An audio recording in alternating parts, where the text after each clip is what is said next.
আসসালামু আলাইকুম। আমি সাতনারপাড় আইটি ইনস্টিটিউট থেকে মুক্তা বলছি।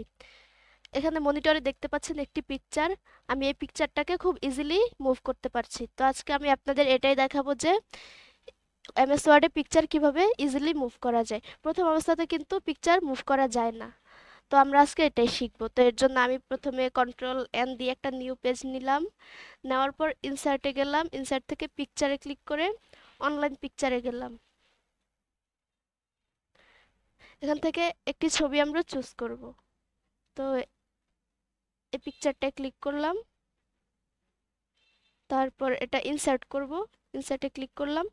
দেখুন প্রথম অবস্থাতে কিন্তু আমরা ছবিটা মুভ করতে পারছি না। তো কিভাবে মুভ করা যায় সেটি আমরা আজকে শিখব। প্রথমে আমরা এই যে ডান পাশে একটা বক্স আছে, বক্সটায় ক্লিক করলাম। ক্লিক করার পর এখানে নিচের দিকে দেখতে পাচ্ছেন আরেকটা বক্স, এই বক্সটাতে আমরা ক্লিক করব।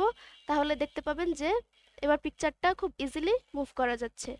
তা আমরা এভাবে যে কোনো স্ক্রিনশট অথবা শেপস থেকে যে কোনো শেপ এনেও এভাবেই আমরা মুভ করতে পারি। ধন্যবাদ।